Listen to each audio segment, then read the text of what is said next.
And my monster then resumes to say it was a cover-up, a scam, a lie. We celebrated my death with wine and crusty bread at the little table in the garden overlooking the lake where fictitious bubbles rose and burst, my phantasmic epigraphs. I had my privacy, I had my life, and I had Mary. I alone remember the real Mary, her curious mixture of reticence and passion, the part that twisted under me with a dark satisfaction, and the part that wiped her hands afterwards and twitched the curtains open with punitive haste. You can see it in her book, how she embeds her tale in a double thickness of letters and second-hand accounts, as if every precaution were needed to secure the monster behind those locks and screens, or as if she placed a soiled cloth in an envelope and then a reticule so that it should not graze her fingers, pretending that smeared rag did not reek of her private parts. I saw it in the pages of her journal, carelessly abandoned on a seat in the garden, weighted open with a magnifying glass and smoking in the intermittent sun. Now here, a link from the word journal takes you to Mary Shelley's account, this time not authored by the original Mary Shelley, but by myself. And in this section, Mary Shelley's going for a walk and comes across her own monster. Stark naked, standing as still as if I had not yet breathed life into her massive frame and waiting for me. She held in one hand a scrap of cloth I recognized, all that was left of the clothes I had thrust upon her when she fled me shortly after her conception, the rest she had lost or cast aside. I could not help but quail before the strangeness of this figure, from which I fancifully imagined the very blades of grass seemed to shrink. But curiosity, compassion, and a kind of fellow feeling was the stronger impulse, and I forced myself to continue. Now here, there are two links. One written, one sewn, and these represent sort of the parallel paths of the metaphor that I'm developing throughout the course of the entire hypertext, in which the body is in one sense a body of text, that's therefore written, and in another sense a literal physical body that must be sewn together. Writing becomes like stitches and stitches become like writing. And the reader has to choose which way they want to go, although if they want they can go back and check the other one out. I'll take writing, just for the hell of it. I had made her, writing deep into the night by candlelight, until the tiny black letters blurred into stitches and I began to feel that I was sewing a great quilt, as the old women in town do night after night, looking dolefully out their windows from time to time toward the light in my own window, and imagining my sins while their thighs tremble and the heavy body of the quilt heaped across their laps, and their strokes grow quicker than machinery and tight enough to score deep creases in the cloth. I have looked with reciprocal coolness their way, not wondering what stories joined the fragments in their work baskets. So I'm actually going to go back and read the other one, so you see how they parallel each other.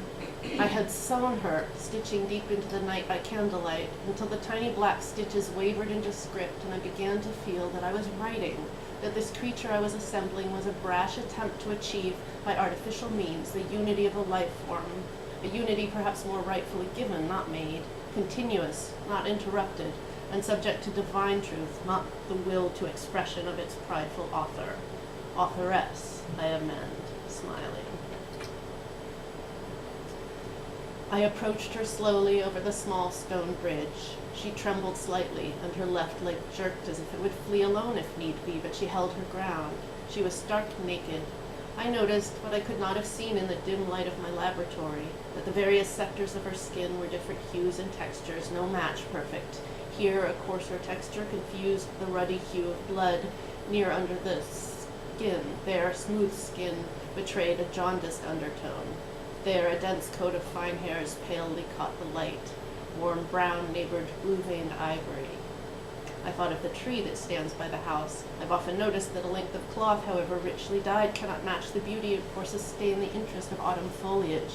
I believe it's because the myriad differing hues, while tending toward the self-same yellow one can achieve with a broth of turmeric, say, or onion skins, creates a disturbance of other colors around the root color, a penumbra, a kind of three-dimensionality of color. In this way, she was beautiful.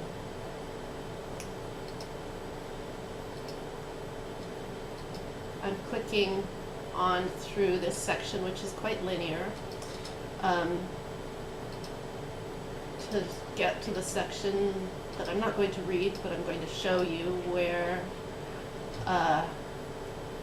Mary Shelley makes love to her monster.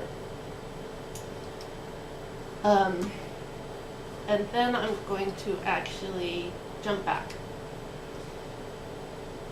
to the original overview and take you to the graveyard to show how those different colors, those different textures of skin that I was describing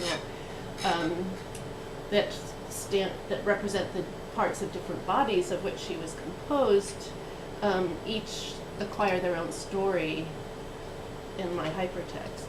So you enter the graveyard and you are confronted with a tombstone, and there are multiple links you can follow from that.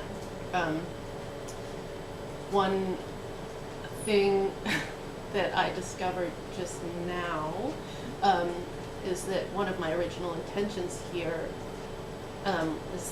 was not quite manifest in this current version.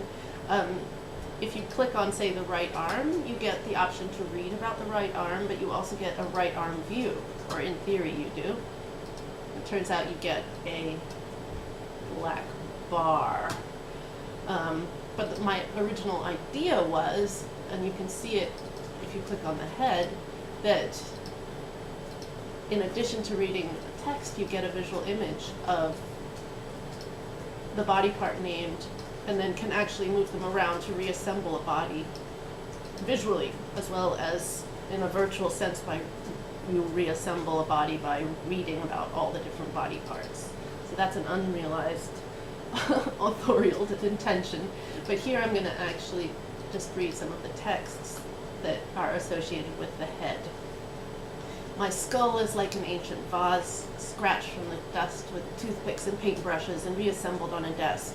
There are fragments enough to make a vase, but how many vases shattered for this one? An archaeologist made a pot, that's all we know.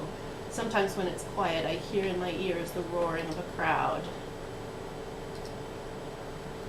Eyeballs.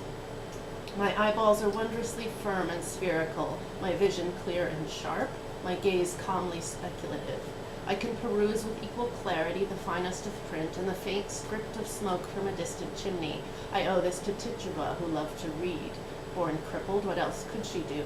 In her room at the top of her father's house on high ground at the head of a valley, she pored over volumes of history, law, literature, and medicine, but shuffled among the pages as many careful readings of the scene outside her window.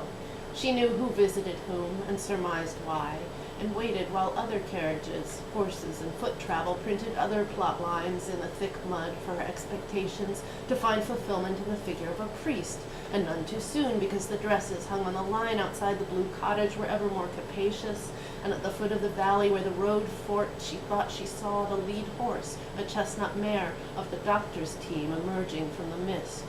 In her old age she penned a history of the village which astonished all. For what could a poor invalid confined to a chair know of their doings? Lips. They say they've proved in tests that if subjects are instructed to consciously contract certain facial muscles, notably risorius, a ring-shaped muscle that surrounds the mouth, until any onlooker would call them happy, they experience a corresponding lift in mood. If they frown, they feel sad. Margaret laughed so freely, shoulders shaking, stomach heaving, saliva bright on her lips, that the townspeople frowned on her, caring for her aging father and her idiot brother as she did, tending her neglected garden when she could, to coax forth its meager yield of cabbages and yams. What cause did she have for laughter? When a baby came and people whispered that her brother had to do with it, they waited for her smile to fade. It didn't. The baby came out screaming with laughter, and even the midwife had to smile. I wake up laughing from a sound sleep and giggle when I'm solemn or irate, which damages my dignity. I laugh at pain not because I'm strong, but because it's funny. My lips always get the joke. A little later, so do I. This is the last I'll read of this section, but my that's about the tongue. My tongue belonged to Susanna, who talked more than she ate and ate more than the baker and butcher combined. A mountainous woman, a scandal, dubiously housed with a succession of more retiring lady sponsors. At the pub, she bartered talk for food and drink, and you may adduce she did well enough by the fact, vouched for by the seamstress, that while her waistband was occasionally let out, it was never taken in. Pour her a pint and she'd talk all night. Her tongue, my tongue, stirred up a rich and fishy stew of folly, poetry, gossip, heresy, and the news, and she mixed up the real and the imagined, so you never knew where you stood with her, and might imagine a dream to be the veritable state of things, and the reliable latest from Milan gleaned from a gypsy tinker who overheard it from a working lady who got it off her gentleman visitor to be a feckless fantasy. Stuck in the stocks for drunken licentiousness, she soliloquized all night and crowed the town awake at dawn like the most arrogant cock in the square. The insomniac girl child of a well-to-do couple on vacation wrote down Susanna's words and made a wicked poem of them. The poem, published under a masculine pseudonym, became the talk of the continent, enthusiastically quoted and passed round by the young men in her set. They whisked the familiar pages out of sight when she approached, as unfit for the eyes of a lady. Now I'm going to head out of the graveyard. Burdened with body parts, your fingernails packed with mud and chips of bone, you slink out of the graveyard. A kind of resurrection has taken place. And now you're back at the beginning here and can choose another course. And what I'd like to do is take you to the quilt. You'll remember that I established this parallel between sewing and writing, and here it's taken in another direction.